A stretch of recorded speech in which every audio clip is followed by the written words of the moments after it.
So I want to share a very quick story, my first approach, and then I'll get to the nitty-gritty. I'm going to share a couple of techniques that will make approaching a little bit more easy. Has anyone here heard of my bus story? My first approach during the day. Okay, cool. I was terrified. I really was terrified. I had a big problem when I was a kid. I couldn't make eye contact with people. I had a stuttering problem. And my first approach was on a bus. Every morning, I used to live in the country, and I used to catch this bus every morning. It took an hour and a half to get from my home to work. And on that bus trip, there was this girl. She used to get on at the same stop every morning. She used to sit two rows in front of me. And I swear to God, I'll be sitting there on my seat, and the girl will be getting on. We'll be pulling up near a bus stop. The girl will get on, and I would just fantasize. This is how sick it is, right? But this is like 5 years ago, so it's all right. She would get on, and it was like time froze. It was like a Hollywood movie. And she would get on, her hair was flapping in the wind, and a little, she was always glamorous. She must have been a lawyer or something. She was wearing this tight little black suit. Nice hair. She had nice heels on. She had makeup on. She really looked after herself. And I fantasized, I imagined our life together. This is how sick it was, right? 2 seats in front of me, but the love of my life, she had no idea I existed. And I was fantasizing about our kids' names, the white picket fence, our dog named Ralph. I was insane, but the thing is, I didn't know any better, and your first approach will always be the hardest approach, and I guarantee you that. And some of you have approached already, and you've probably realized that. All right, one day I've been reading some sort of newsletter, some sort of motivational newsletter. I think it was David D or something. And it was like something like, the motto was seize the moment, seize the day. So get up there and give it a try. And I thought, okay, well, today I'm going to do it. Today I'm going to walk up and I'm going to do my approach, because if I don't do it today, I'm not going to do it ever. If you see a girl walking down the street, much better to say, hey, you're very pretty, and screwing it up or not doing too well. It's much better to try and fail than not try at all, because you never know, it's a missed opportunity. So I remember the day, it was about 5 o'clock, I was coming home from work. There was hardly anyone on the bus. There's like 10 people on the bus, right? It's in the country, for God's sake.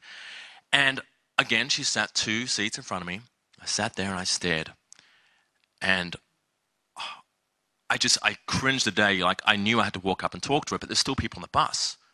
And I can't approach people. I can't approach somebody. What if I get rejected in front of all these people, right? To be rejected outright, to be rejected in the basic form is humiliating itself, but to be rejected publicly in front of other people in a confined environment where everyone's going to hear you, that's the worst thing ever. That's the worst thing that can happen. And people will be judging me, looking at me, thinking I'm less of a man. And I'm thinking, okay, well, I'm going to do it anyway. So I think, God shined on me that day. Everyone got off the bus, and it was just me and her, right? Anyway, we started coming up to near her stop, and I thought, okay, well, I'm going to make my move very quickly. My hands started shaking. The sweat started rolling down the back of my jacket, and I'm thinking, oh God, the nerves are kicking in now. My legs started buckling, so I got up. Has anyone ever seen RoboCop? Okay, there's a scene where he gets injured by the big robot, right? It's like, that was me walking up to a seat, right? It's only 2 seats in front of me. So I ended up walking up, and I noticed she actually passed the stop. She didn't get off. She didn't press the button. So I sat down. I thought, that's a great conversational starter. I cringe to this day. I said one of the most creepiest things you could possibly say to a girl. The creepiest. Like, you can't beat this, right? I leant over the chair. Now, I was trying to be cool, I leant over. It was like this little stiff motion like that. I looked at her with my scary eyes, like crazy eyes, and I said, you're not getting off your usual stop today, huh?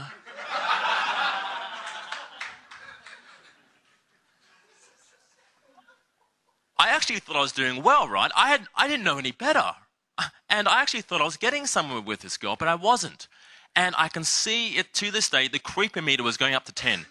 It was off the charts. I was creeping this girl out seriously, and I was thinking in my head, yes, I'm getting laid tonight. Yeah, man.